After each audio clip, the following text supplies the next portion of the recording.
birthday mo eh. Oh, maraming nagganap sa iyo. Ayun, dito ka kami. Tingin ka dun. Okay, let us pray muna bago tayo mag-blow the candle. Diyan ka lang, diyan ka lang. Lagay mo na yung lapis sa gitna ng notebook. Tapos kakanta na tayo. Kung ayaw ko, look. Pray na tayo. Bow your heads. Come on. Yes, Lord. Hallelujah, Lord. Hallelujah, Jesus. Hallelujah. Ito sa kaarawan ni Axel. Salamat, Lord, sa mga taong nagmamahal sa kanya ang kanyang pamilya. Salamat, Lord, sa magandang kalusugan, magandang katawan, Panginoon. At lagi mo po siya nang i-bless ng katalinuhan sa araw-araw. Lord, tulungan mo kami. Isang buwan na lang at konti na lang na kami ay mag-aaral. Kaya tulungan mo si Axel sa exam niya, sa araw-araw at lahat ng mga masasakit na sa katawan. Tulungan mo siya palagi na ito ay gumaling. Lahat ng ito ay tinataas namin in Jesus' name we pray. Amen! Amen. Sandali lang. Tinanggap na namin ito kanina eh. Malis kayo. Where's the star ka? Where's the star? Tayo na tayo. Tayo tayo. Hawak na namin masyado. Malapit tayo dito kay Axel. Pero wag malapit na malapit. Tanggalin mo lang yung Yan. Ready? Pabidyo na lang siya. Apo. Bilis! James! Dito. Ayan. Huwag niyong ipo-blow ha. Siya lang ang magpo-blow. Hindi yung birthday. Liga, Alex. Rex, doon kayo sa likod. Ayan na. Huwag mag-away. Ayan na. Di ba? May pa-countdown pa. Happy birthday! Palakpakan na natin siya.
Ilan taong ka na daw?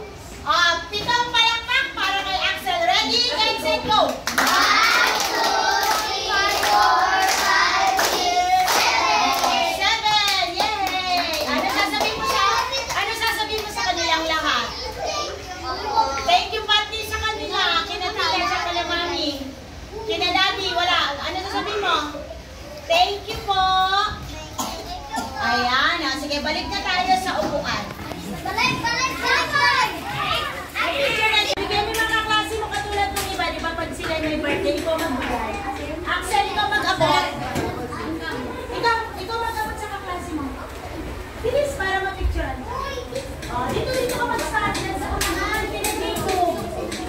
Yan. Halika dito. Bilis. Dito. Halika, bilis. Nung ikaw pag-grade 1, saan ka ba nag-birthday? Sa bahay, di ba? Naka-pink ka nun, di ba? Hindi, parang yun na naalala ko, may picture siya, di ba? Naka-pink gown siya. Oo. Dito rin po kasi siya nag-grade 1. Same teacher. So, mabilis. Kapatid mo ba si Mami? Ako, kapatid. Okay na?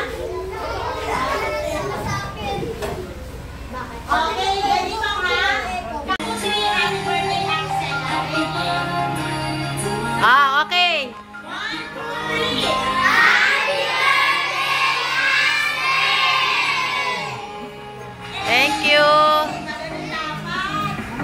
Yan. Oh, sige mag-eat. Eat. Bilisan mo, James, kumain. Magsusulat mo. Magsusulat pa pala kayo eh. Kala ko pagkatapos kumain, uwian na. Parang yun ang... Tapos na ba ako? Okay, ubusin mo yan. Thank you. Closing party niya na yan. Pag-Jollibee eh. May Wala na close. tayong closing party. Wala na, teacher? Huwag na. Teacher, wala silang picture?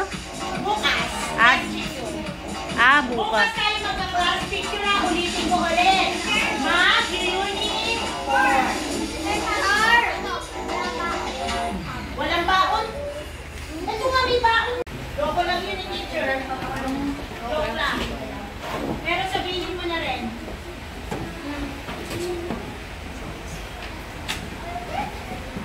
Init sa Philippines, no? Oo nga, teacher, paano pag ganito tanghali ang init? Kaya pag hapon, Ready para umaga medyo okay. Makaya pa.